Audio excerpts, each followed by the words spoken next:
Tiptoe around with face of a stranger. Quiet observer, never get too close. I see the world, but it's through this window. Another side to see, I'm ready to know. Not every story's written on a sleeve. Some stories take digging deep. Eyes wide open, words unspoken. Where are you going, darling? Where have you been? Stories to tell, emotions we felt, good and the bad in the hands we've been dealt. I wanna know why, I wanna know why you're the way you are.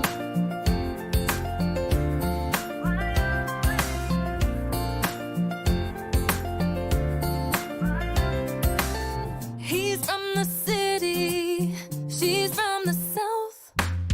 Two different chapters told miles out. Their back row living in his White House. So many stories that I need to know. Not every story's written on a sleeve. Some stories take digging deep. Eyes wide open, words unspoken. Where are you going, darling? Where have you been? Stories to tell, emotions we felt, good and the bad in the hands we've been dealt. I wanna know why, I wanna know why you're the way you are.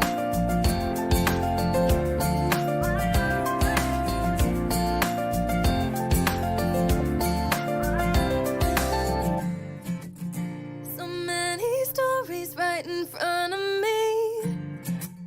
Some people climb to heights I've never seen.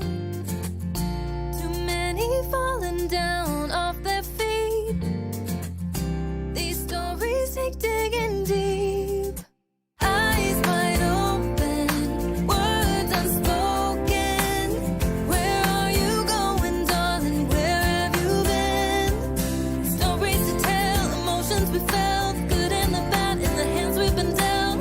I wanna know why, I wanna know why you're the way you are.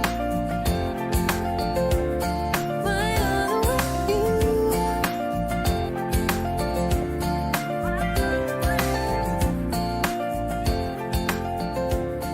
Why you're the way you are.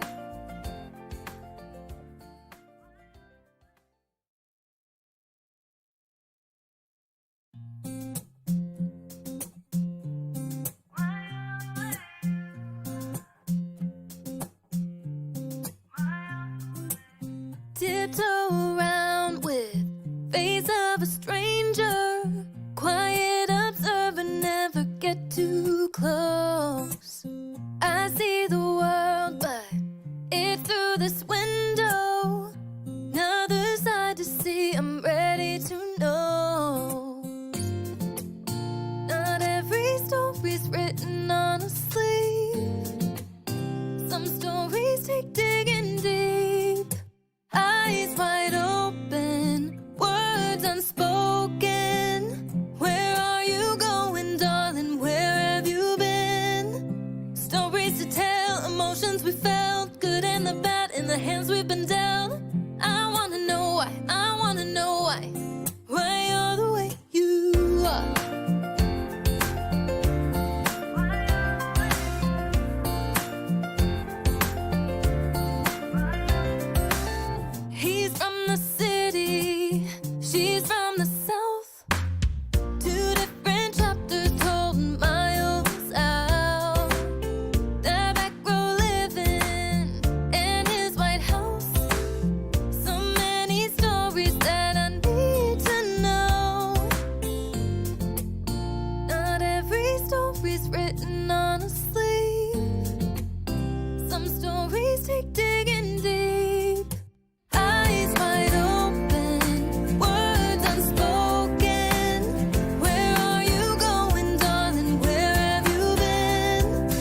Ladies and gentlemen, welcome to Wednesday Night Wham!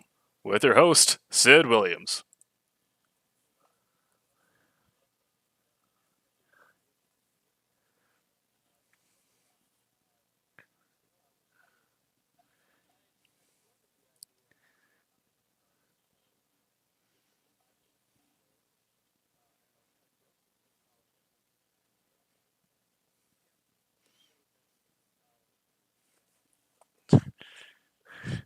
We made an executive decision.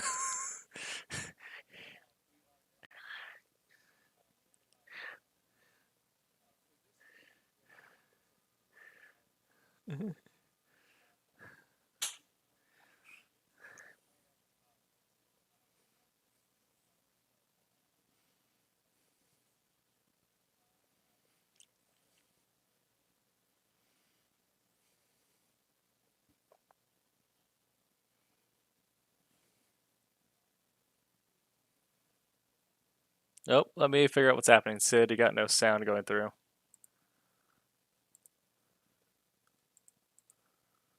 Is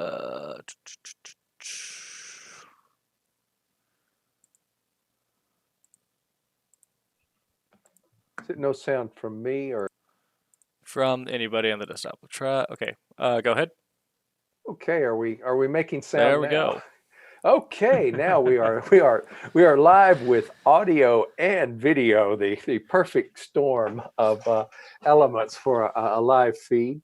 Welcome to once again. If you heard this before, I'm repeating it. But anyway, I'm Sidney Williams, and happy to have you here with us on Silverline Live Wednesday Night Wham, or Silverline Wham. I've been joking that was going to be our show name. And tonight, anyway, we're making it official. Wednesday Night Wham. We're actually live Wednesday nights, 9 Eastern, here with our show.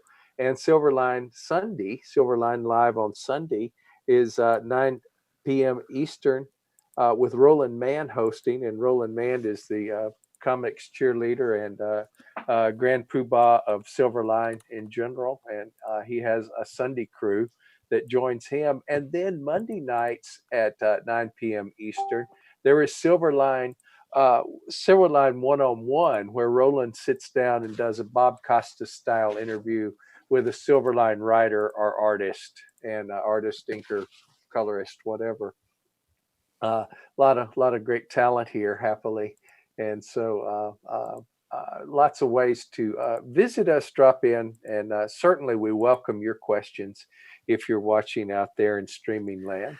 And speaking of the chat, just a warning: if you're on Twitch, the Twitch chat is not coming through to my dashboard, so I have it pulled up, but maybe a bit before I can get back to you on the Silverline Twitch channel. YouTube and Facebook are coming through to our dashboard, so if you want immediate response, those are your best options. And on YouTube, Royal Airships says Scott's beard came through very clear. Always with the beard. Hi, Rory. Yeah, we've got a lot of great facial hair at Silverline, at the Silverline virtual studio, because we're coming from various parts of the world or parts of America. We have international artists working with us. So really, we're Silverline Studios is a virtual studio with creative talent far and wide. We're going to be talking tonight about the use of music as part of the creative process. And so we'll get to that in just a couple of minutes, and kick around ways that music can help us, and ways that it just that all of us here incorporated into our process.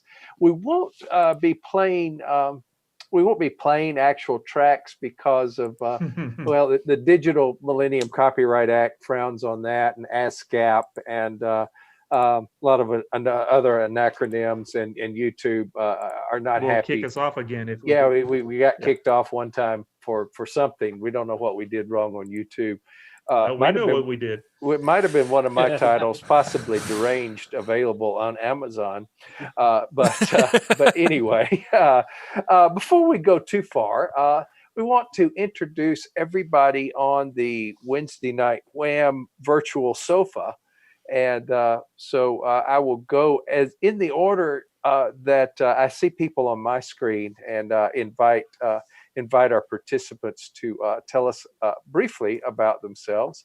I am Sidney Williams, as I've already said. I write some novels, short stories, and for Silverline, I write things including the upcoming Friar Rush and Bloodline, which will be part of a Kickstarter in the very near future, and so you can get issues of those very soon, happily, and you'll hear more about those as we go along.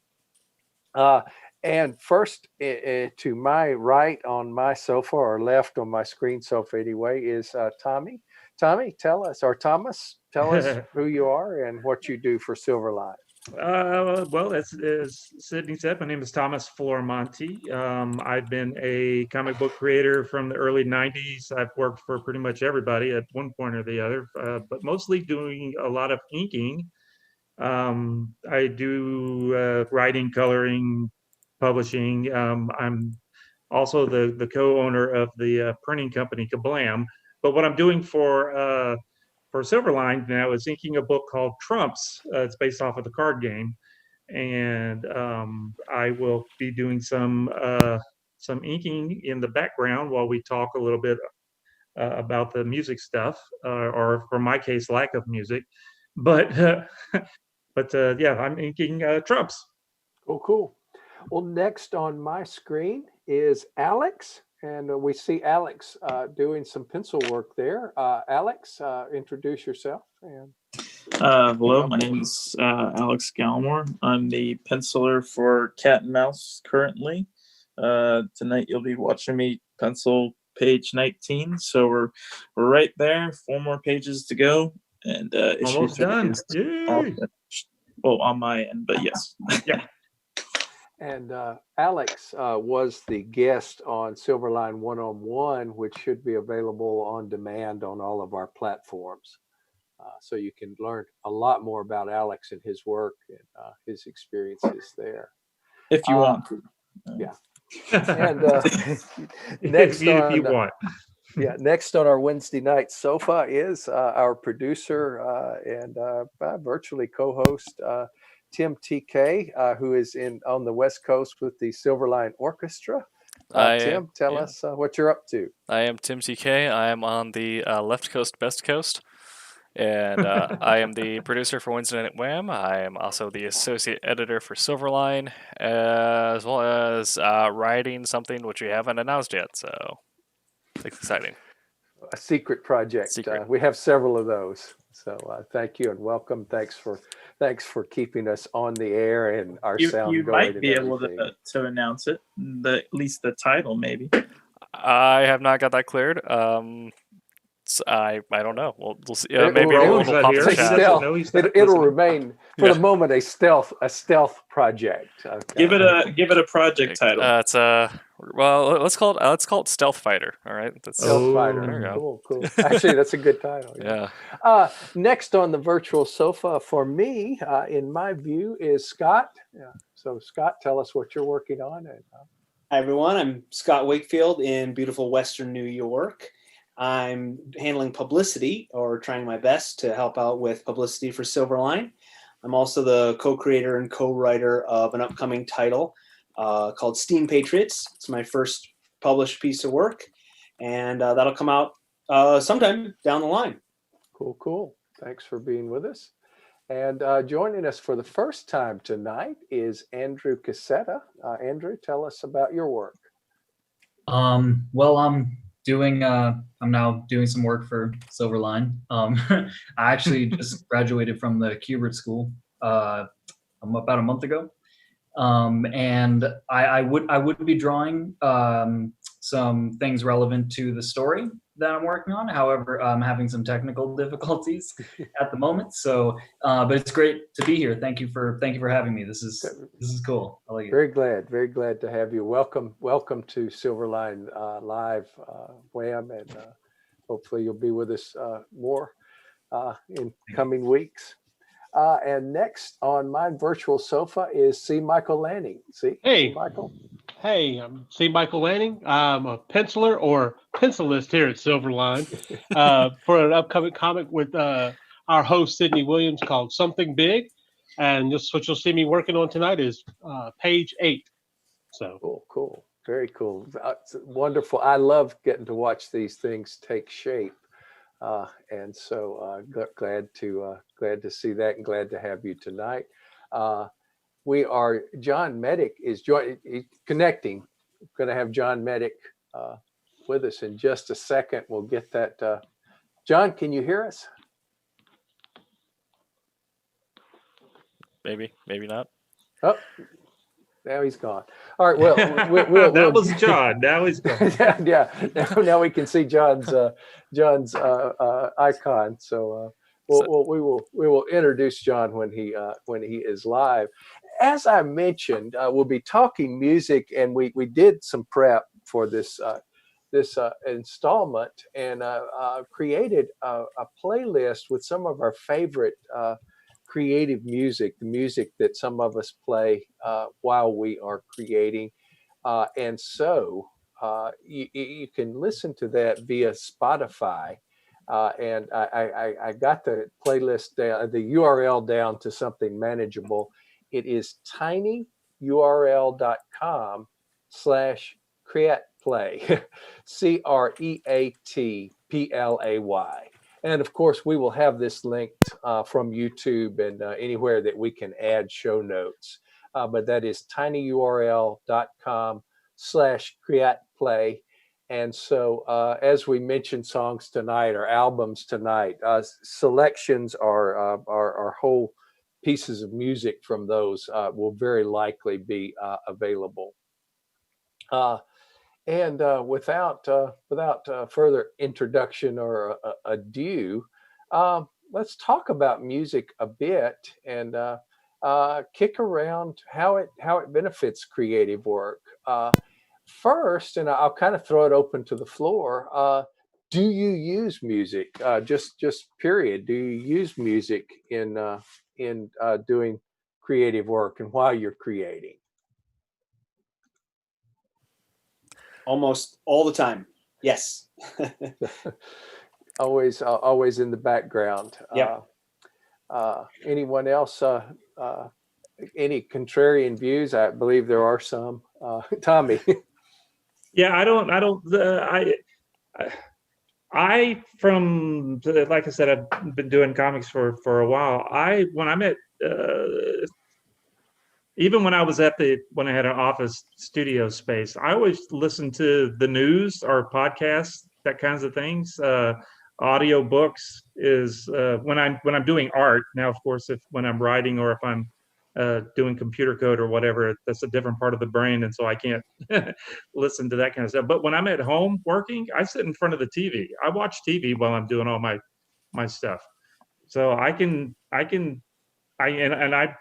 pay attention to what's going on the TV as I'm doing the work. So I've never been a music listener. So I'm going to be the oddball person. So Tommy's the contrarian view there. But that's just me all the time, right? That's my point of view. Yeah, always Tommy.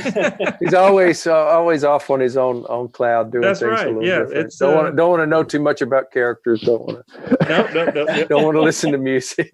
Making it up, not listening to music. I'm watching TV while I'm doing all my art. Tommy, that's why you're doing art, right? You said you can't if there's words, like if you're listening to radio, you can't. Yeah, if I have to, you're right, exactly. If I have to write some, if I'm typing or writing a story or something like that, no, I can't listen to anything but like noise, that kind of stuff, like thunderstorms, things like that.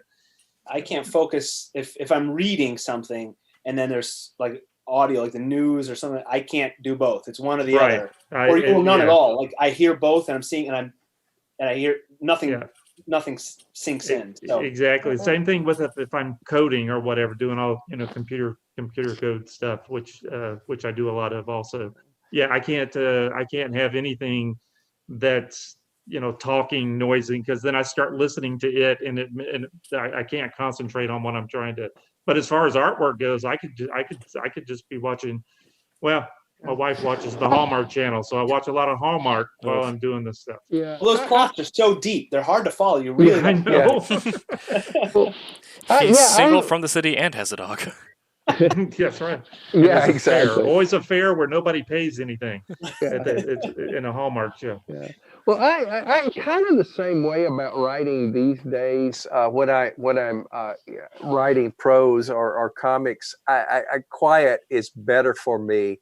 I used to do more, particularly instrumental music or whatever when I was writing, and I used to work.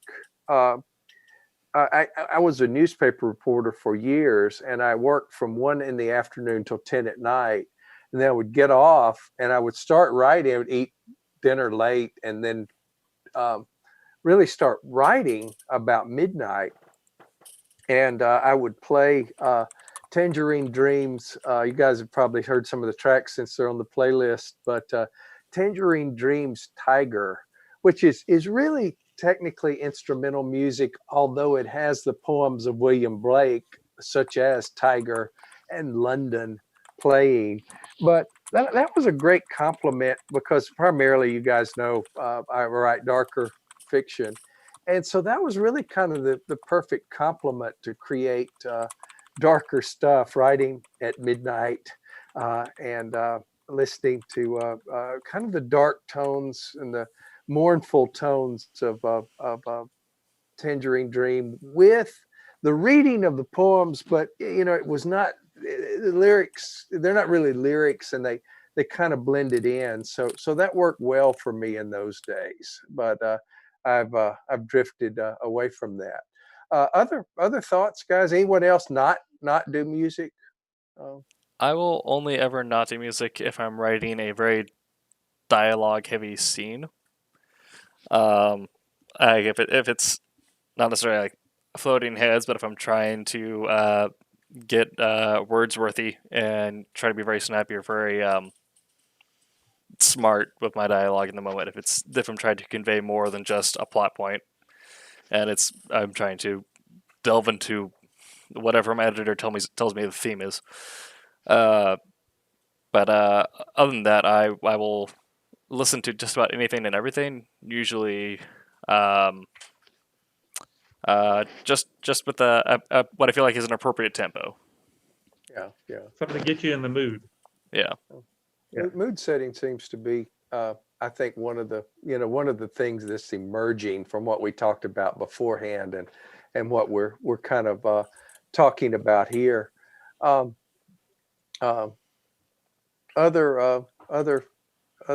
thoughts on playing? Do our other participants tonight all play something while working? I personally, I listen to music so much for the first year or so getting into this that I got burnt out of music. Like every genre, everything, I just started listening all across the board. And then I discovered audiobooks, which I love to read. I used to read constantly before I started working, but now, when I started working, I just didn't have time to read. So I was like, I'll give an audiobook a listen. And since then, for the last 2 years, it's just been all audiobooks. I mean, like YouTube channels and stuff too. I don't know, whatever people read, stories. But mostly like Stephen King stuff, like those 42-hour long books that I could just leave on and not have to change. It's mostly I think he requires that his books be recorded in their entirety, not abridged or anything.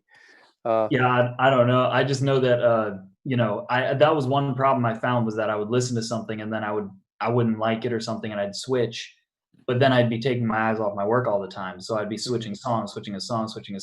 Those I could just leave on for 40 hours and work. Yeah, you just go constantly.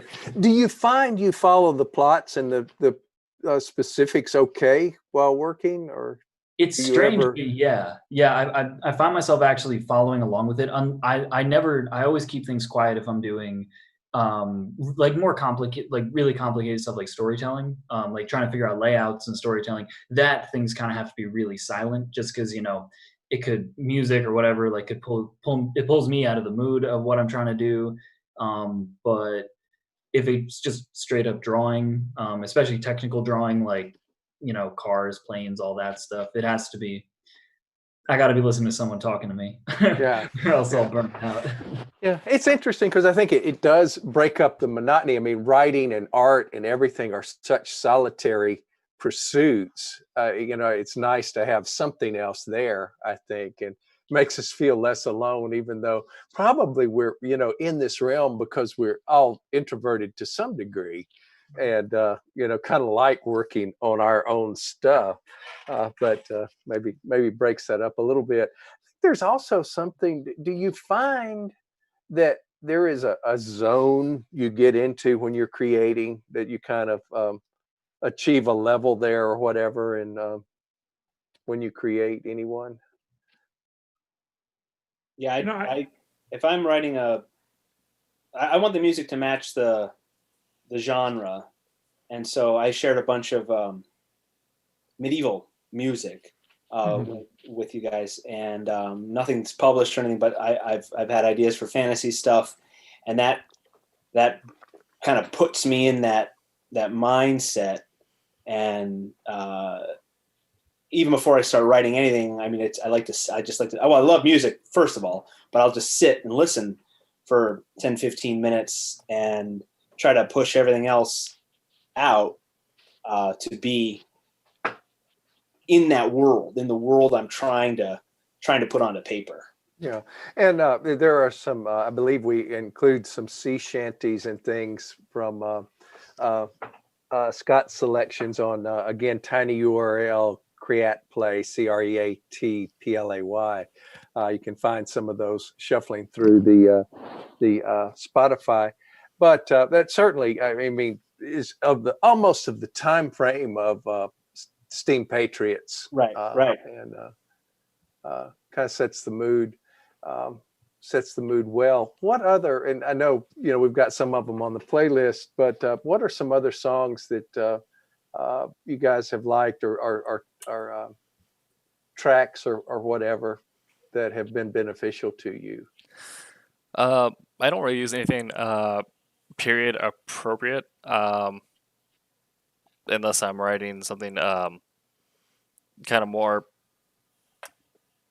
World War I pre-based. Something about the swing movement didn't settle with me. But writing stuff now, I try to do things with a bit more intrigue, or kind of what I like to think of as high speed but hyper focused scenes. So I've been listening to a lot of progressive rock and even funk, or funk fusion, with really aggressive brass sections. The thing I can think of that translates most would be like Cowboy Bebop, the way they patch that sort of high intensity music to having these high speed scenes, but very much focused on individual characters in the moment, despite the fact that things are hectic and you get that impression, but you never feel like you're losing your surroundings. And so for whatever reason, funk fusion types settles that mood for me, and it kind of gets me in that mindset. Whereas when I'm going to start for more intrigue or more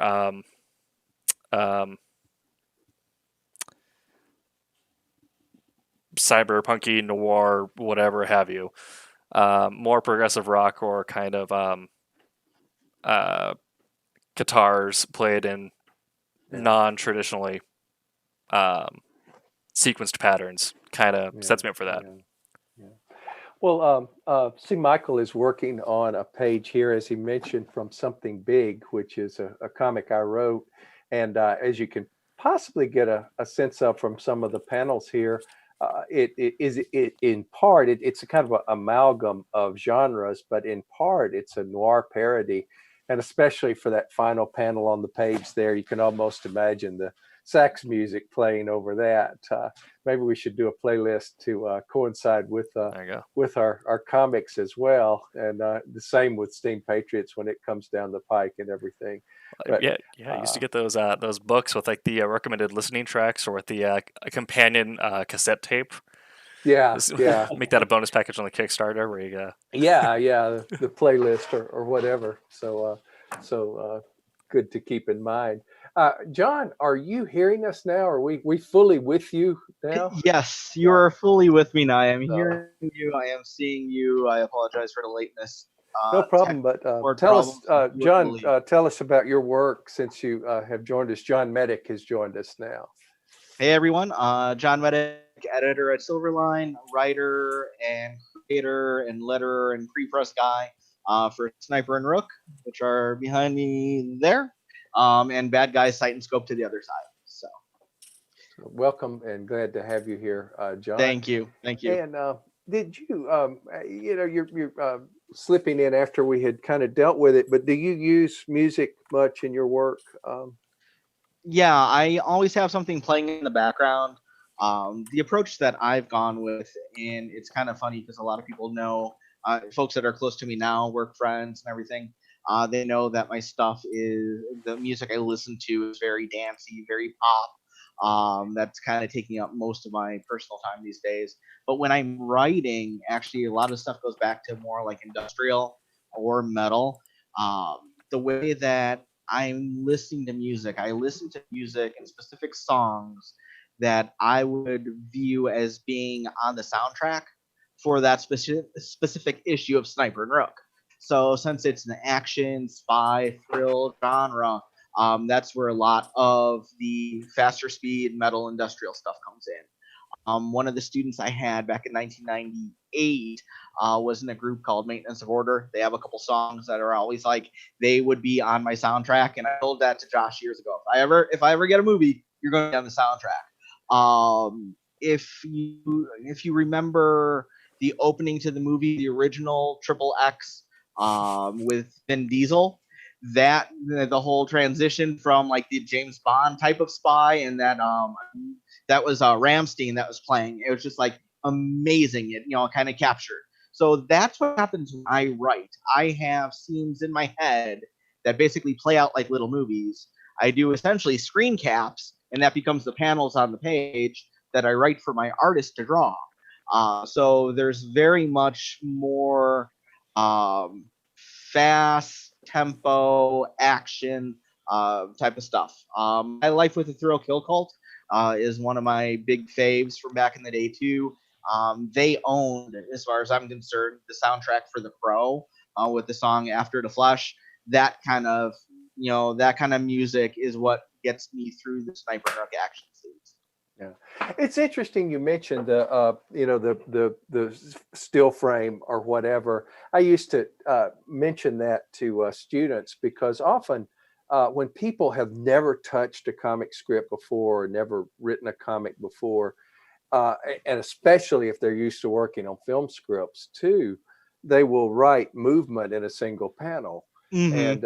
And you have to get your thinking down to what single frame will convey the most information, and how do we suggest movement? It's all about making it dynamic, and perhaps having music in our heads like you're talking about helps us. It really helps with the whole process of determining and making it not just a static image, but giving us a sense of something that's happening, even before we add the SFX text and things of that nature. So good thought there about writing in general, I think. Thank you. Yeah, and to your point, I've been lucky to work with a lot of great artists, and I have heard more than once from close artist friends of mine. They're like, "Yeah, I've got this script I'm working on, with a different writer," and they're like, they want the main character to do 3 things within the same panel. I can't do it, So very much, I think the writers that have a visual perspective, as opposed to just a written perspective, understand and translate better for the artists to be able to draw off of. So I don't know if you ever noticed during the streams, like sometimes I close my eyes, like now, it's like because I'm picturing something. So I'm very visual, even though you wouldn't want me to like draw a stick figure for you. It would be horrible. But at least I know what's in my head and I can describe it to the artist to take down in these series of panels for the actions. Yeah, with that situation you're talking about where somebody hands an artist something and all this stuff is supposed to going on in one panel, it's almost like a writer is unintentionally writing Marvel style, because the artist is then going to have to take all that and the artist is going to have to make the decision. Yeah. It's interesting that we are splitting a little bit, not terribly about music playing, but again, I'm less inclined to have music playing when I'm writing now than I used to be. Again, I used to use it quite a bit, especially when I was writing in the wee morning hours. But when I do, and the graphic artist type work I tend to do now is more like Photoshop. And I actually was doing some Photoshop work the other day and kind of suffering in silence. And I realized, wait, with this, music would be fun. And so I think I pulled up Pandora while I was doing some Photoshop work. What I was in fact doing, this is a great opportunity for a segue. Tim, can you bring up our Zazzle page? Can. And we get that where the audience can see that anyway. One One of the things I was doing was knocking out the background from a comic so that the character could go nicely onto a mug. And there is actually quite a bit of Silverline bling out there now, including quite a few mugs. And I was actually taking the background off of the, if you're seeing that on your screen now, on the far right, we have a character named Peter Mantis, and star of the Mantis Files. And he was in a comic that I wrote, comic miniseries that I wrote. It was for Malibu back in the day, but it was under Malibu's Eternity imprint, and there will be a new Mantis miniseries in the near future. Work is going on now, so Mantis will be returning, but he's actually standing amid some candles and everything. So while I was knocking out all the background around all of the candle smoke and everything, I had music playing, and it made that a little bit more pleasant experience. There's virtually a whole set of Silverline mugs available now, which is cool. So you can have a set with Cat from Cat and Mouse, I believe, Dugan from Bloodline, one of our upcoming titles, and you can get a Silverline mask and just lots of great stuff. So if you just search Silverline on Zazzle.com, Demon there, which believe is that Alex, is Demon on the mug your work? Yes. Cool, Yeah. cool. So if you have never encountered Demon, one of the things that stands out about him is his three-pronged tail, and you see it in full swing, literally there on the Silverline mug. So fun character of Roland's, who has been around for years now, and has his own title and is a backup player or co-star of Cat and Mouse, the original Cat and Mouses and everything. So wonderful to have him around. And Silverline t-shirts, and Tim is showing us now the Silverline bumper a license plate frame. So lots of great stuff you can find out there. And indeed, some of the work we were doing was the capture catching us there. Silverline. Some of the work was done with music playing. Well, with that said, thinking about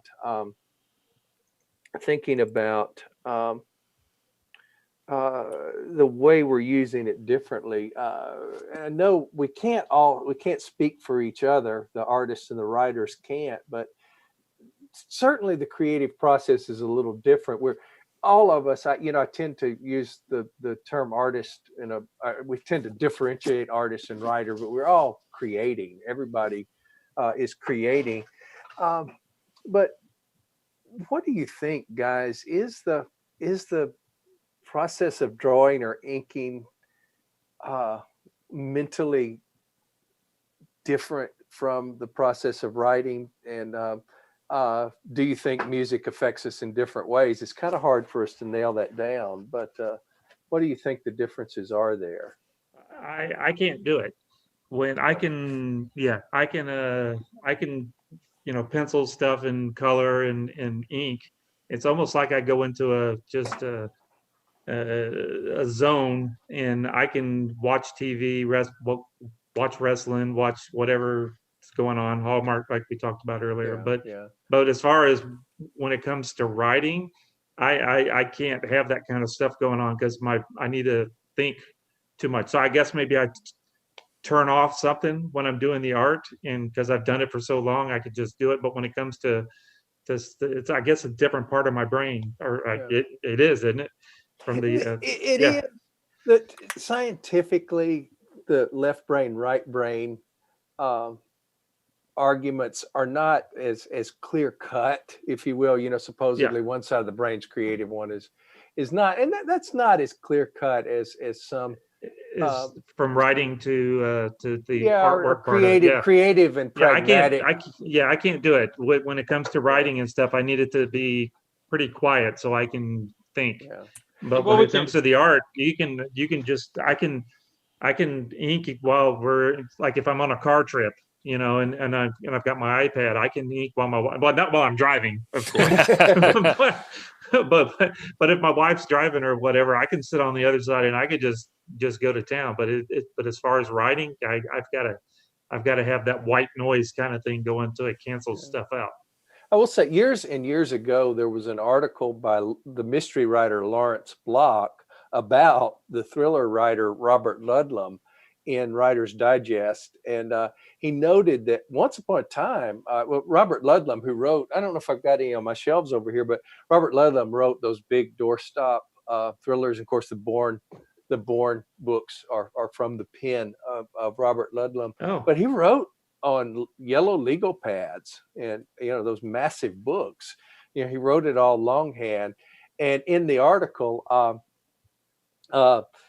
Lawrence Block said that Ludlum would even write while driving initially until he almost plotted himself into an accident. He quit writing. He quit trying to write while he was driving. But left brain, right brain is not totally scientifically accurate, but I do think in some way creatively we're tapping into different areas. And you also deal with when you're drawing, you're building muscle memory. So those certain things that you're going to do automatically, especially, I know, Tommy, with your inking, I'm sure there's a lot of movements you make that are pretty much just automatic almost. Yeah. And when you're thinking, you have to, you're pouring out things out of your head that you have to constantly, but even if I'm penciling or whatever, I can still sit in front of the TV and pencil and just keep going. It's for whatever reason, when it comes to writing or coding, or I've got to sit in a quiet room. Yeah. Otherwise I'll get distracted or whatever, and I start thinking about the songs or the TV show. Or I can't write and listen to music at all. No, I can't. Yeah, it messes me up. I'll sit there and then all of a sudden I'm, for whatever reason, as far as artwork goes, I can, regardless if it's tracing, inking, or coloring or penciling or whatever, I can just sit there and the old chasing Amy argument. I know. I don't want the autograph.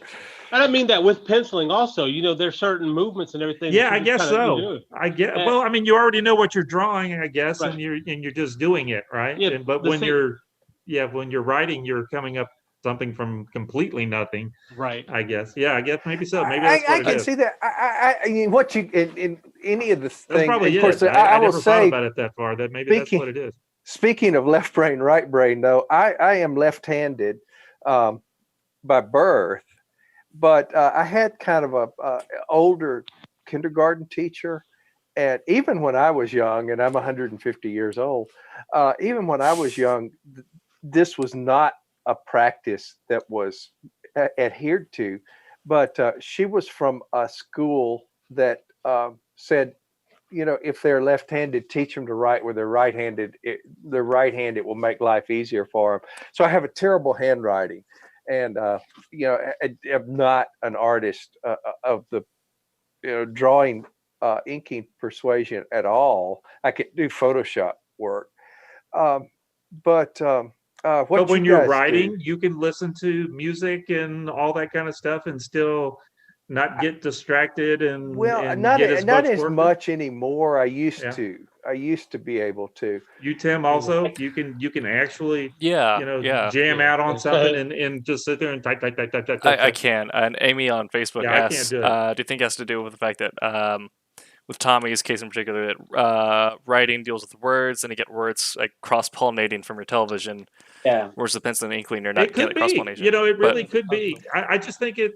I start.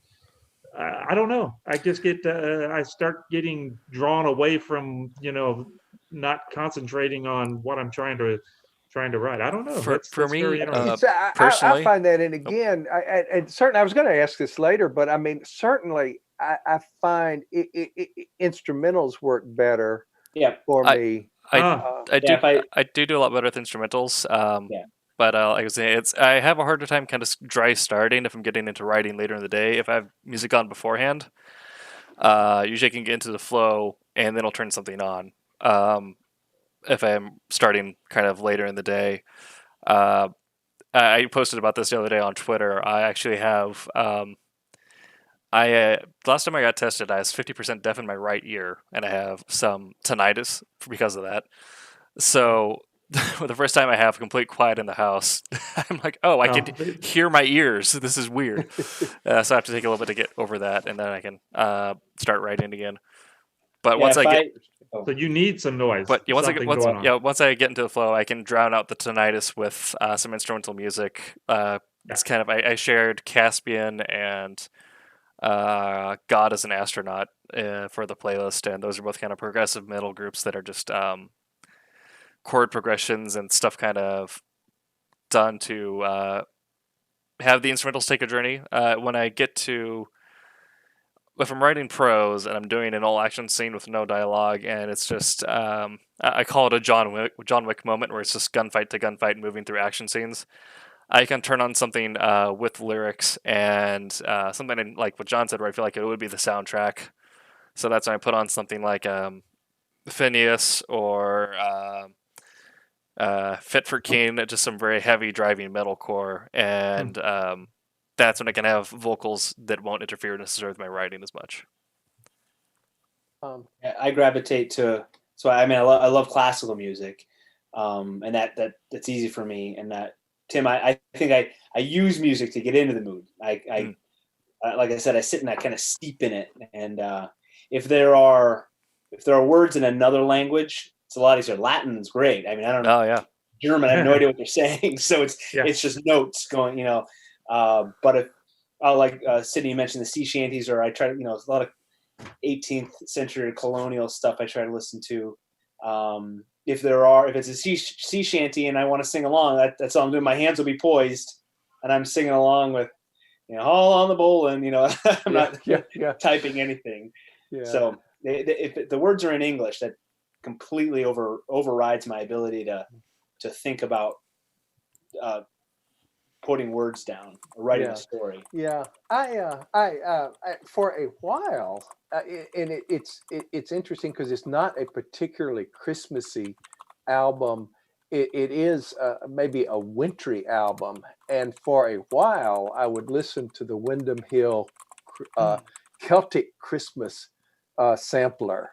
And that worked really well for me. I put it on one Christmas or around Christmas, and I kind of kept playing it because that was a great, and again, mostly instrumental. Now, Scott, you have some chants on the playlist as well, and I used to be one of the first albums, I think, of Gregorian chants or whatever called Chant. I used to listen to that a number of years ago when that was first out in the 90s, I guess.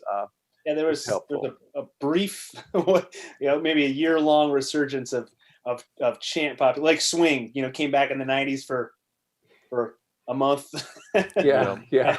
Everybody was Yeah, into but it. with the chant, oh my God, Enigma. So you got the chant crossed with the dance beat. Oh, I saw them live last year. It was awesome. It was really? awesome. That's cool. Oh yeah, 3 of the voices of Enigma. That's what they called the tour. Voices of Enigma. Like they were singing live with the music in the background. So it was really cool. It was their first show, so it was kind of rough before they went off on worldwide. But it was in Chicago. It was sweet. So Anybody listen to trance music? Not really. I listen to kind of the hybrid of that with dubstep called chill step. Usually, Chill step. yeah, and I'll go find some. I'll do that sometimes if I'm outlining or if I'm painting minis, because that is another thing to do. But, Oh yep. yeah, and you know, I used to do figure models, and I would listen to. I would have TV on when I was doing that. I don't know if anybody Figure remember. modeling? You used to model? Is that No, what you I used to put together monster model kits. Oh, basically. the little. So okay, when you're miniatures. painting Dracula Gotcha, or whatever, and yeah, actually, you could have like well, when FX first went on the air, everything was hosted live from the FX apartment, and they would play marathons of different shows, and so I did a lot of model kit work with that in the background and things like Wonder Woman, seems like Wonder Woman or Batman, Batman marathon, the Adam West Batman marathons playing, and that, you know, again, a different creative process, and it worked for me. I can watch, or I can have TV on silently while I'm grading, which is essentially editing when you think about it. Yeah. And that's a little bit different process. And again, it's interesting. I'm sure it's a matter, and there's probably scientific research we could look up on this, but tapping into different areas somehow, some way. And I think, you know, for everybody, it's finding what works best. Just like everything, it's kind of trial and error. Brent Larson is not with us tonight. Unfortunately, he's on vacation. Brent, creator and writer of Kalis, which was recently successfully, the second issue was recently successfully kickstarted happily. But Brent was saying before he left, or when he was communicating with us before the show, that he listens almost exclusively to rainforest sounds. And I think I've got a track on the Tiny URL list, the Spotify list, of rainforest sounds. There's a lot more of that available these days, and you can actually. Does anybody use Alexa? Because you can certainly tell Alexa play, you know, rainforest sounds and things like that. And any of your smart devices, you can just get thousands of apps that have all those sound effects and stuff like that. Yeah, we sleep to a few different ones at night and stuff. We do that too, and my wife usually makes the selection. You know, she usually you know, has made it by the time I'm lying down. Yeah, and a lot of times it will be rain sounds, sea sounds, thunderstorms. I love thunderstorms. Yeah, we actually have a lot more thunderstorms at night now that I'm in Virginia than you guys have real in thunderstorms. yeah, it's amazing. Yeah. It's amazing how different it is here. But we and so you know, sometimes she'll have that play and there'll be a real thunderstorm going. You realize it's really a storm out there. We can cut this off. One you got to try is Alexa's got one. Well, better be quiet because our thermostat's got an Alexa built into it. I'm going to say we're going to wake up Alexa in a minute. Yeah, I know exactly. But whatever her name is, say start Warp Core. Have you heard that one? Yes. That one's really good. It's kind of a rumble, but it's not just the same. It's like being on the Enterprise kind of a thing. Yeah, it's the Star Trek. The Star Trek. And it's a little bit of ambient noise. Yeah, there's one or two of them out there that beeps every now and again. You don't want that one. You just want the one that's just the rumble of the engine.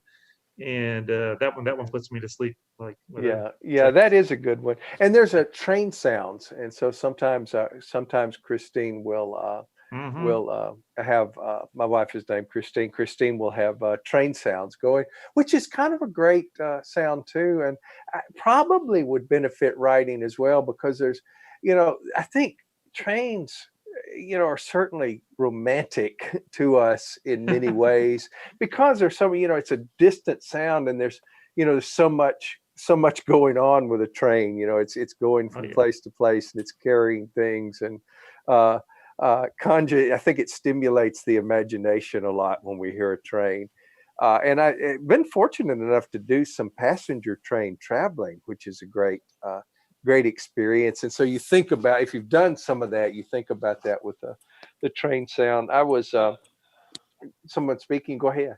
No, I was going to say, I think it's funny because you're talking about music, but if you ever hear Little Richard talk, he said that's where he got his rhythm from, was just listening to the trains at night.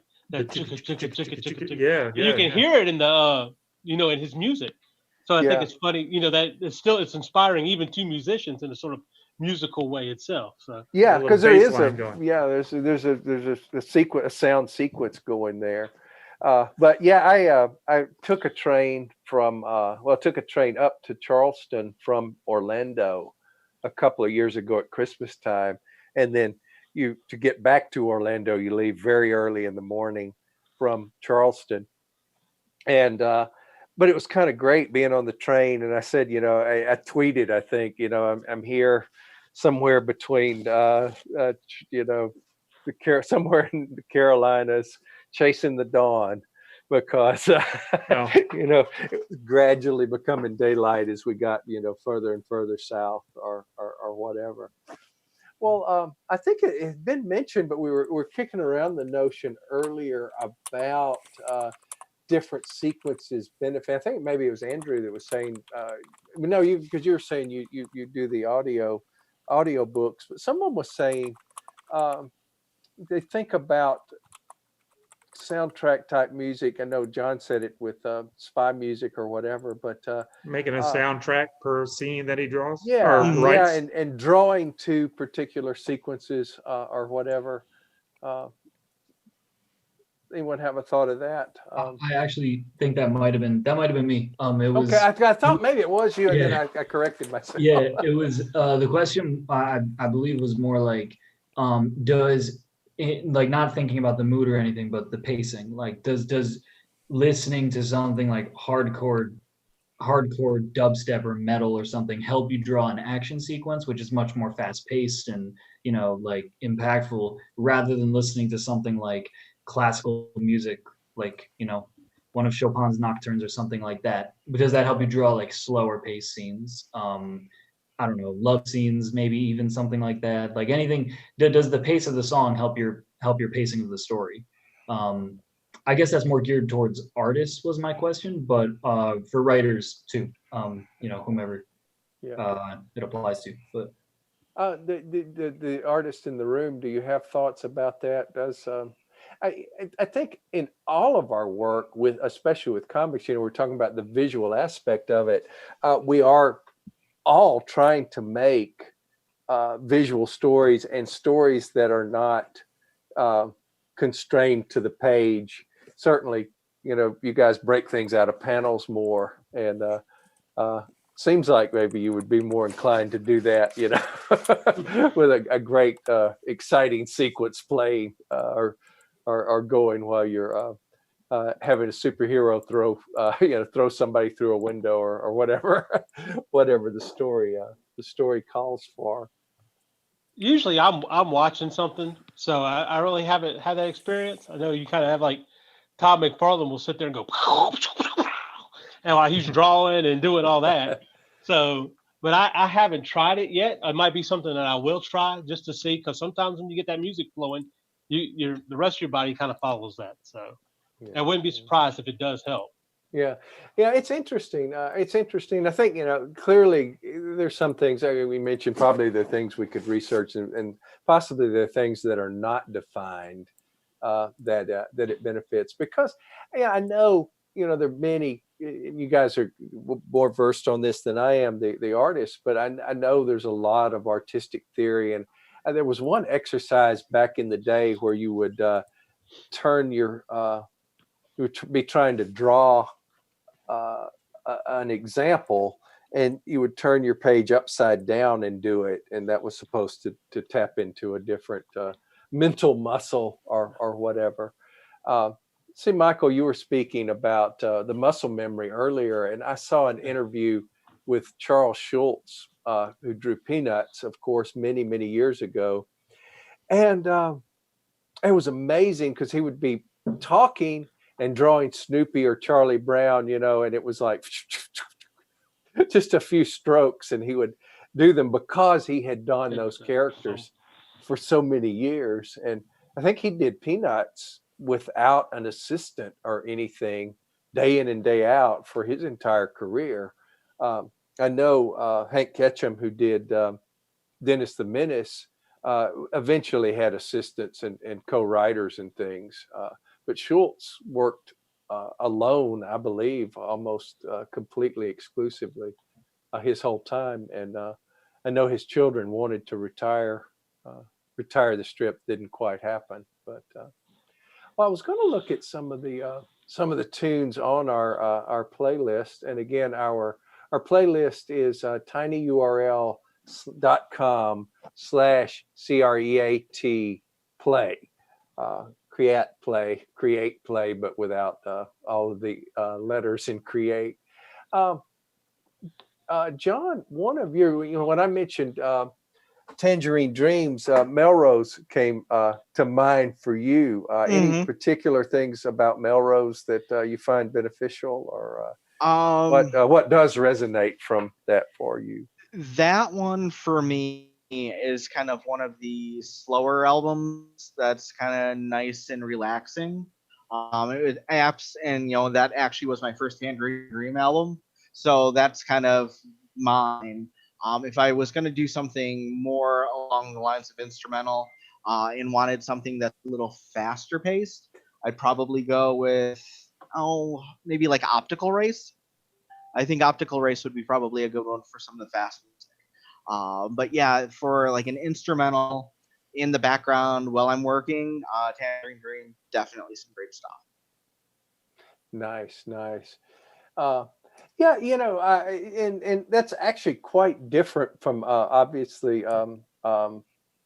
London and Tiger that I was mentioning earlier, which was much more mournful music by them. But Tangerine Dream, of course, did many soundtracks back in the day, and there was an era where synthesizer music was big on movie soundtracks. And what do you mean was? Well, sorry, I live in the 90s and 80s. Yeah, but certainly there was peak synthesizer there. Giorgio Moroder. Oh my God, Electric Dreams. Yeah, one of my favorite movies. Yeah. That soundtrack is epic. Yeah, and there was. Sorry, I threw you off. Yeah, well, I'm getting messages coming in, and I'm not quite as good as like those guys that can have like the earphone in their, or earpiece in and get messages and it flow right out. But lots of great action music and intense music from the synthesizer era. And of course, Chariots of Fire is a little bit easier going from that time period. But Paul Schrader's Cat People had some great music on it and some great intense music. Not a great movie in retrospect to me, and sort of a the 80s. I guess Cat People actually came out in the 80s, and so some of that is further back. But it was a very extreme time. But I think maybe that music would be good to write to, especially these action sequences that we're talking about and everything. Whose was Foo Fighters? Because we've got quite a few Foo Fighter tracks on there. Is it anyone that's in the room now? That was just a random album. They're like one of my favorite rock bands, I guess. But I mainly listen to rap and R&B, but that's not really family friendly. So yeah.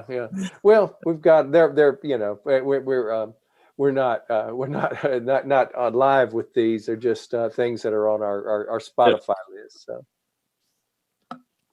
But yeah, that was the Foo Fighters. That was from me. Cool.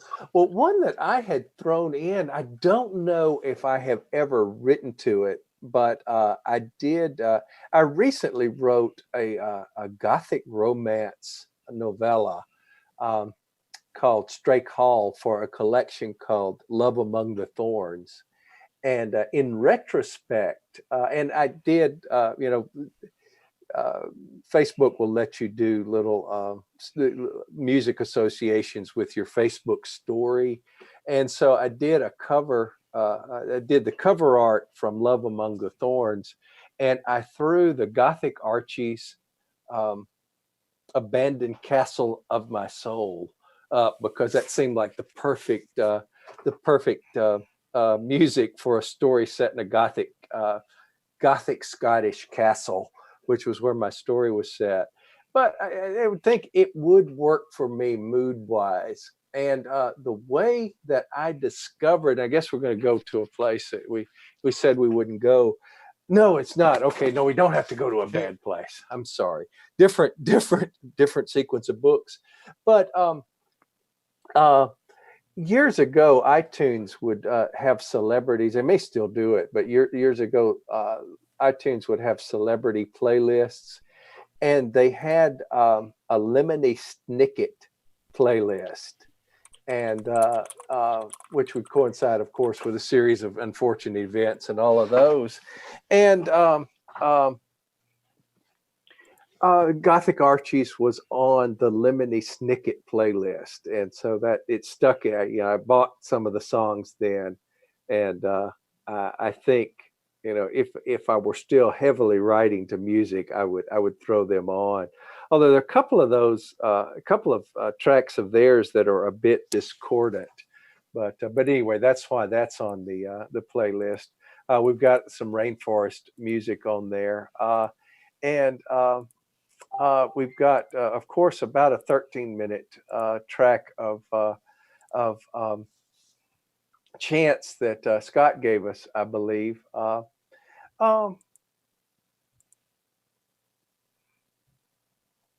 And got Galactic and Caspian. Who were those? Yours, Tim? Those are mine. Yeah. Yeah. I'd like to let you speak to those. Okay, so Galactic is kind of that funky fusion. They have a lot of tracks with vocals on it. So if I am writing more of like a chase scene where we're running through multiple scenes, they're improvised weapons, just kind of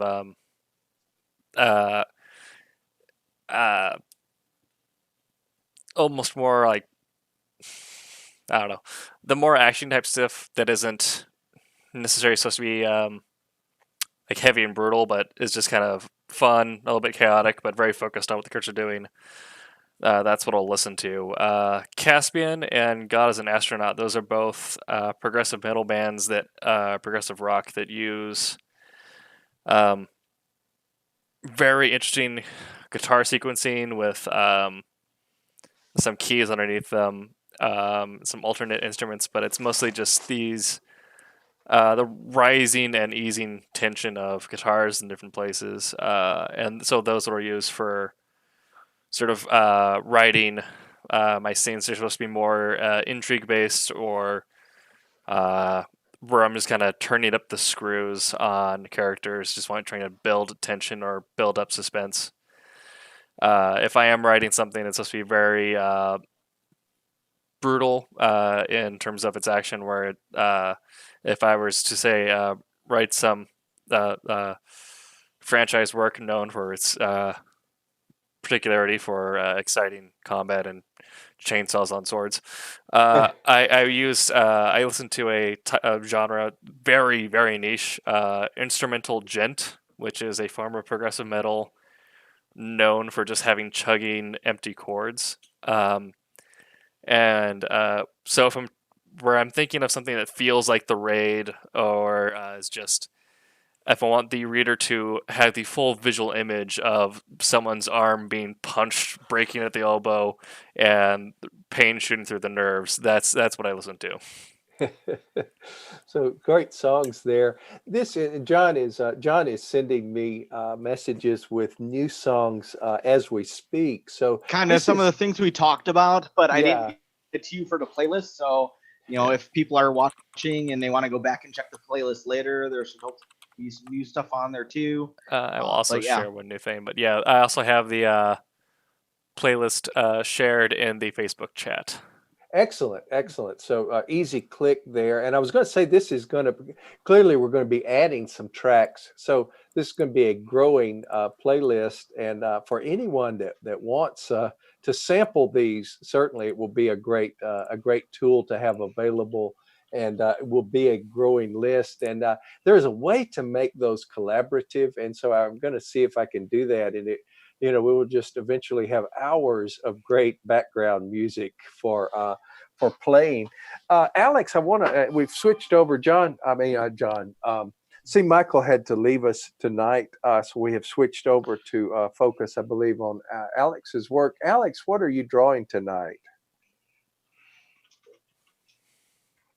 This is page 19 of Cat and Mouse issue 3. Cool. So adding to the cat and mouse story as we talk here. So I wanted to take note of that. And wonderful, always great action and interesting things going on in the cat and mouse stories. But Roland really is a great writer, and cat and mouse are very engaging stories. I don't know if the Sunday night group is going to do a playlist, a separate playlist. Roland has been busy today, and so not sure how their prep is going, but you may get 2 playlists by the time. It won't be as cool. Yeah, No. Yeah. The Wednesday night Wham playlist is going to be the cool, the really cool playlist. We have the and it's better going to be beers really and the better music. eclectic. Very eclectic playlist here.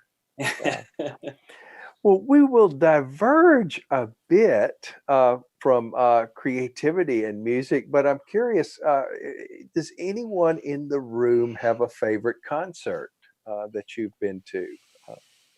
Favorite throughout your life? I'll go ahead with mine since it's run out of my head. It was last year. The band Demon Hunter had just come off releasing. They did, I believe, Machine Head was notorious for it, but they did the same thing where they released 2 full-length albums on the same day. And their partner albums, they had War and Peace, and both are about 10 tracks. And they did a 2.5 hour long show where it was only them, no front, no openers or anything like that, where they did 1 hour of their very of stuff inspired by the Peace album, which is much more progressive, kind of Euro metal type stuff, very proggy. They had a lot of acoustics in that set, a lot of alternate percussion. They had a 30-minute interlude where they played a short video and had kind of instrumental stuff going in the background. Then they did another hour of all the super aggressive thrash metal type stuff from War, and just murdered each other in the mosh pit. It was great. Fun. My favorite is probably almost exactly the same, from a group called Anonymous 4, where they sang 14th century chant. Almost exactly. The mosh pit was crazy. I'm sorry, that was a lame joke. Yeah, there's a group called, I haven't been to a lot of concerts, and I'm kind of on the chant thing here, but there's a group called Anonymous 4, and I don't think they've cut any records in the last decade, but they, for 20 years or so, they put out a lot of early medieval stuff and revived stuff from Hildegard of the 11th century, and it was neat. It was a neat old church in Buffalo, and just 4 female singers on a stage, and very ethereal, beautiful. The acoustics were incredible. So I don't know if it's one of the few concerts I've been to, and I really enjoyed it. And I've got about a dozen of their I've been to some. I like folk festival music and things like that. I went to a folk festival a number of years ago now with a lot of converging folk singers, and that was interesting. Of course, a lot of Irish music gets thrown into the mix. There was a band from I think Dallas called Behan that performed among others, and great stuff. And of course, folk music is story and music melded. And chants make me think of that. Although I am really intrigued now by the notion of a monastic mosh pit for some reason. Cassocks, mud slinging, and cassocks getting dirty. If you listen to Powerwolf, they are I believe they're from Albania. They are a power metal group with thrash inspiration, with a lyrical content taken from classic Albanian mythology and Catholicism. So there is plenty of Latin chanting and over thrashy guitars. There's some Icelandic. I can't think of. There's somebody that does Icelandic stuff where they mix that Icelandic chant, that early folk's not the right word, but yeah, folk tunes, Icelandic folk tunes, and then it picks up into that kind of that metal. There's another guy that plays, and I can't think of his name yet. I'll look him up. He plays the hurdy-gurdy and Icelandic tunes, and Scandinavian, Danish tunes, and then adds an element like electric guitar and a bass and so forth. And if you give me a second. I was going to say, while you look it up, I will say it is wonderful that we have such great access to international music now. I love the band Runrig from the British Isles, and they did a great version and a great active version of the You Take the High Road and I'll Take the Low Road song. But great music. Encountered them watching. There used to be a program that from Britain that would always have a short Doctor Who clip, and Runrig performed on that one time when I was watching. Anyway, did you find it?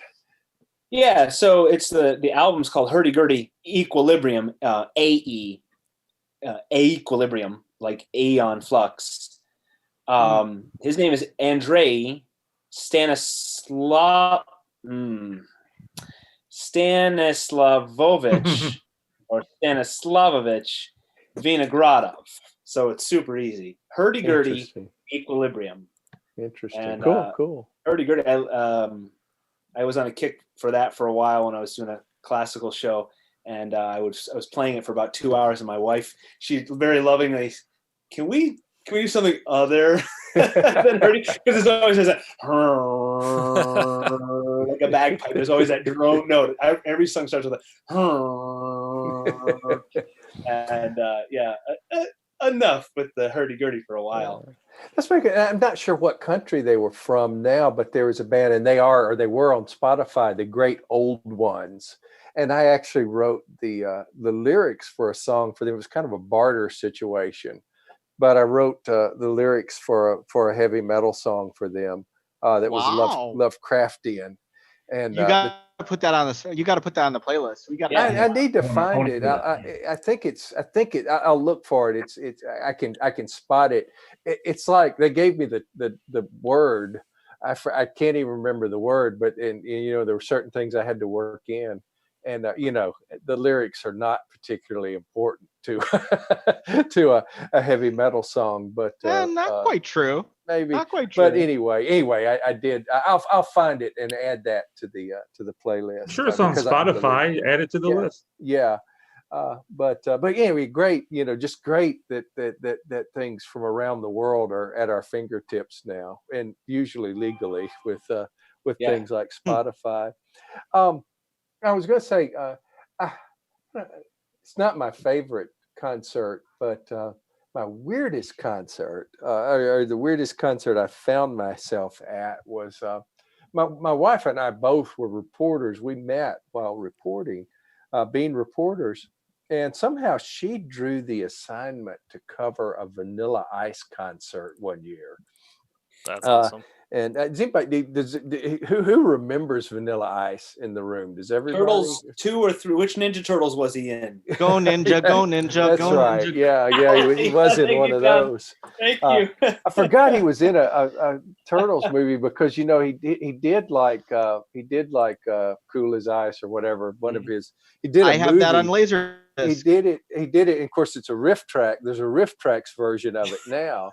And but if you look at the movie poster where it's Vanilla Ice in his first starring motion picture or whatever, it's also his only starring motion picture.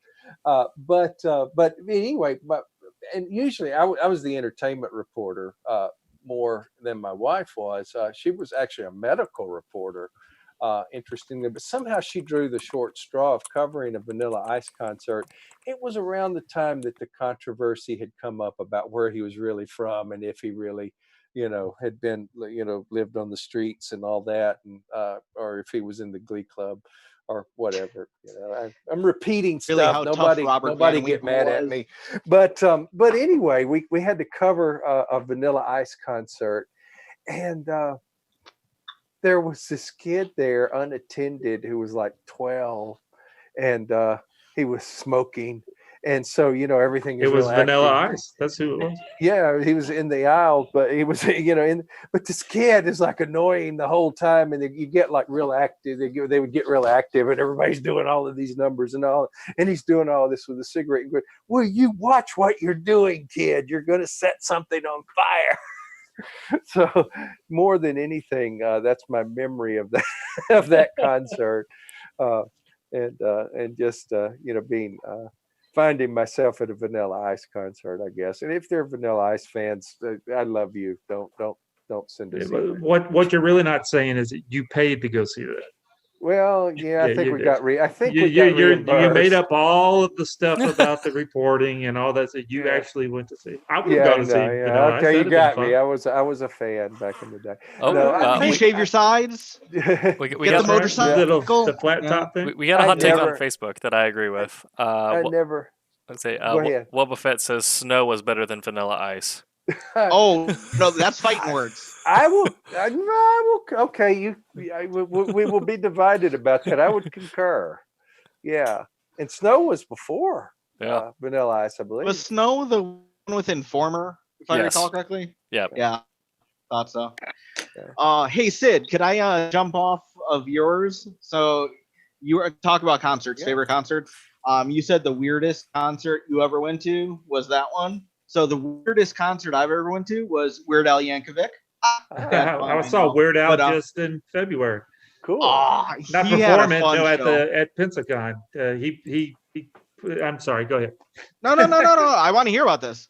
No, we got on an elevator and Weird Al walks in and we were trying to walk out and he's like, "I'm getting on the elevator," and he pushed us all out of the way. Oh my God, that's awesome. It was so funny. We're like, "You're Weird Al. You can come on in. We'll just wait." I saw Mr. Weird. How do you address Weird Al? I think I called him Weird Al. I think it's what I call. I saw him in the 90s. That was cool. In talking about eclectic tastes. So the first concert I ever went to, 1991, Casimir Pulaski's birthday. So we were off from school. Double ticket, Anthrax, and Iron Maiden. Nice. Amazing show. Loved it. But if you're going like with the favorite ones, I'd have to be amiss if I didn't go with these two. I saw Kylie Minogue twice in person on her first U.S. tour a couple of years ago in Chicago, and then flew to see her in a small show in New York a couple of years back. Front standing row. That was awesome. And I will freely admit to having happily seen Carly Rae Jepsen in concert 8 times now. Let's say, following your Twitter, I think you're the biggest CRJ fan there is. I sure hope so, at least in the U.S. Yeah, she is amazing. And it's kind of funny on Facebook. I had a memory come up a couple weeks ago that said 4 years ago, I think I said, every day of my life, I need to be at a Carly Rae Jepsen concert. And then the memory popped up in my Facebook memories and I shared it back out. I'm like, still true 4 years later. She puts on an amazing show. She writes all of her stuff. Just talented and kind and amazing. So very cool. Cool. I I guess my most awe-inspiring concert for me was going to a Dylan concert. Um, and His band is great, especially now. Very powerful band. But yeah, I had friends that had been to Dylan before, but this was in Orlando that I was able to get to a Dylan concert. And I mean, Dylan has always been there in all of our lives. And just when he came out, and there was just a bit of awe there, because I'm going, that's Dylan, and he is right there. Dylan is right there. And Were you close? Fairly Cool. central section at the Dr. Phillips Center in Orlando. And so he's wearing the hat and everything. And so that's just a great experience. And to know, the whole, his place in the history of music and everything, and is kind of, was just kind of awe-inspiring. I've not gotten to listen to his whole new album yet. I've listened to some songs, and it's kind of cool that he's got something out. And of course, the long one that he put out a few weeks ago, I did get to listen to, and that's cool stuff. Other favorite concerts, guys, and all this. I think the concerts we go to and everything that we experience goes into the what Robert M. Price, the Lovecraftian scholar, has called the great pool of imagination that fuels everything we do. I think the concerts that we go to, even if it's not soundtracks that we're listening to, serve us, I think, creatively. Any other favorites? Actually, it's I will say my favorite concert I've been to was Weezer a couple years back. Cool. Any memorable moments from it, or just the whole experience? Just the way they kind of involve the crowd and their kind of graphics, and they touched on pretty much their whole kind of discography. It was just a good experience. It's great when you get a whole kind of breadth of a group or an artist catalog when you go. Now, years ago, David Spade, the comedian, had a piece where he would talk about going to a concert. He goes, "All right, I came to your concert, but make it sound like it does on the album. Don't get too improvisational." Andrew, were you going to mention something? Yeah, I mean, most of the concerts that I've been to, I've actually been like randomly invited to at the last minute, like most of them. So there was actually one. It wasn't my favorite, but it was it was one of those things like you said, awe-inspiring, but it wasn't awe-inspiring. It was just like crazy to see, because my friend, he was like, it's like, yeah, our dads were supposed to go to a concert together. And I'm like, I didn't know that. So then he's like, but they bailed. So do you want to go? I'm like, I'm not doing anything. And he got us tickets to Def Leppard. And this was like 5 years ago. And Kid, you're making me feel old. Just so you know, and I see it in Sid's eyes too. Absolutely. I'm like, yeah. So we go and we get there, and I didn't ask any questions. I just went. So we get there, and I was already a Def Leppard fan, and I hear REO Speedwagon playing from inside, and I'm like, okay, cool. Why don't we go see them? And everyone's dragging their feet, but we finally get there, and I don't know the band members' names anymore from Def Leppard. If anybody does, help me out. But their guitarist, like watching their guitars play is just like, it's crazy, because he's one of those guys that just he's gotten better and better and better and better and better, like exponentially as his career has progressed. I just watch him play, and I'm like, he does this effortlessly. He does this with running around with his shirt off. He does that. It's just crazy. And the singer too. They're all they're just a bunch of really good performers. And that was one of the only concerts I went to where I was like, wow. They've gotten better as they've gotten older, much better. Even so their, cool. their old stuff, even like, but it was great to see, because it's good to see that people, because you see some artists, musicians plateau, or they kind of fall off. Not them though. They were great. So that was one of my favorite ones, just for that reason. And there was also Tesla playing there. I didn't know that were Interesting. Yeah. Certainly, there are many band comic crossovers. I think of I think Kiss has been well represented in comics, and The book printed with real Kiss blood. possibly. No. Actually, that was true. Was that that the was story? one of the selling things on Marvel. It said, printed with real Kiss blood, and supposedly what it was is like they pricked their fingers and dropped a couple drops of blood into the ink, and so obviously it disperses there out. But that was literally their selling tagline. I remember when you can do things like that. I remember and didn't they have an oversized Kiss comic? That was the one. Yeah. Okay. Huge size. What are they called? Treasury size. Yeah. The big ones, the 11 by 17 size books. Tommy, if we send you any blood, can you? I'll put it in your book. No. This is all toner, so it doesn't work that way anymore. I'll smear some on there. I think that's a guild violation. Yeah. Have to drop it into the toner and let it just let it dry and mix it, shake it real good. Yeah. Well, but yeah, interesting crossroads, I guess we're hitting on here tonight. And as I mentioned, we certainly will have the playlist, and it will be a growing playlist. And we have it linked at least on Facebook, and it will be linked in the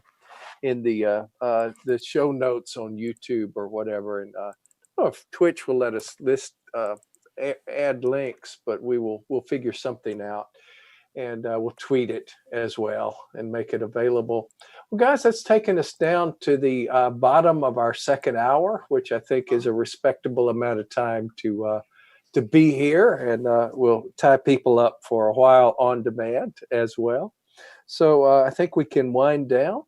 I will remind everyone that we will be back. Our Silverline Live will be back with Silverline Sunday, again at 9 p.m. Eastern, starting 9 p.m. Eastern with Roland Mann hosting and a whole different crew of Silverline creators, and always a lot of fun folks there. And who's one-on-one this week? Does anyone know? I don't even know. I was going to ask Roland earlier and I forgot. Haven't heard. But anyway, Monday night, Roland will be back with a one-on-one. Again, I'm calling it the Bob Costas style interview. Anyone remembers the old late night Bob Costas show where he would do a long one-on-one, half-hour show or whatever, just one guest. You got to go back and watch Alex's. From, Alex, great stuff. In the week. Great stuff to see. And Tommy has been a guest on there. Mm-hmm. I was on a couple of weeks back. And John. John. Yeah, great show with John. So, thank you. Lots. If you are watching us on demand, lots to catch up with. And I'm going to try to share some of these on Reddit, so some people will find us after the fact and hopefully benefit from and enjoy just all of the craft shows that we have shown. We will be back with craft shows in the near future. Well, with that, we will sign off tonight and wish everyone the best out there in streaming land. Sid, should we grab some socials? Yes, please.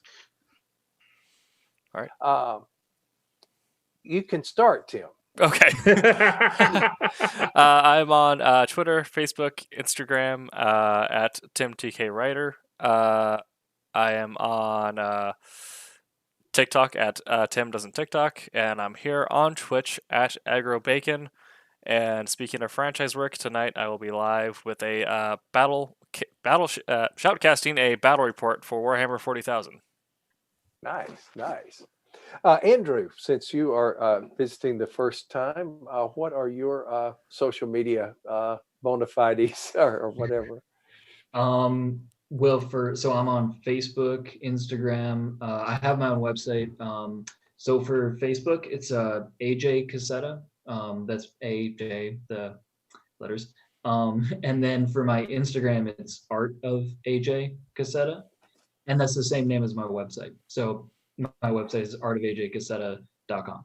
Okay, and we will add those links in the places we've been mentioning. So great, and I'm seeing Alex is on screen now via sticky note. So easy to catch all of Alex's locations and get caught up on what he's working on and things like that.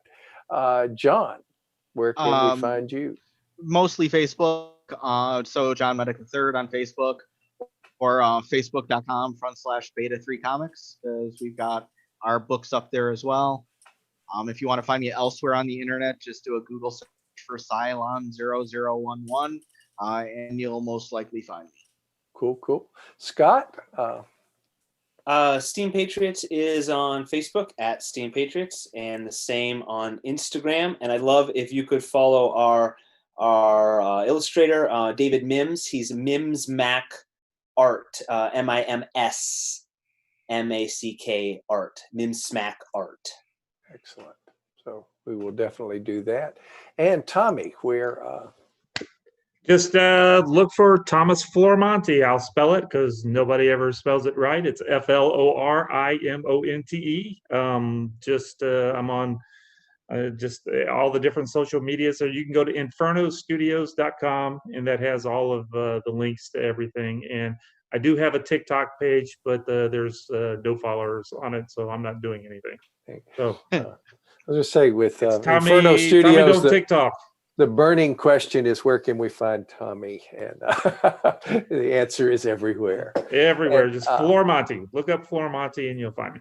And I am Sidney Williams, and you can find me on most social media platforms as well. I am Sidney, SIDNEY _Williams on Twitter. So at Sidney_Williams. I am, my website is Sid, SID, Sid is alive. All three words crammed together there, sidisalive.com. And on Facebook at Sidney Williams Books, and Instagram, Sidney_Williams, I believe. You can get to any of them by my website. So happy to have you come by, check out my books, and look at my older comics and the promise of new comics coming soon as well. Well, thanks for reminding me to touch on everybody's social, Tim. And with that, we will wind down and wish everybody a good night. Good night. Be back again Good night, next y'all. week. Good night.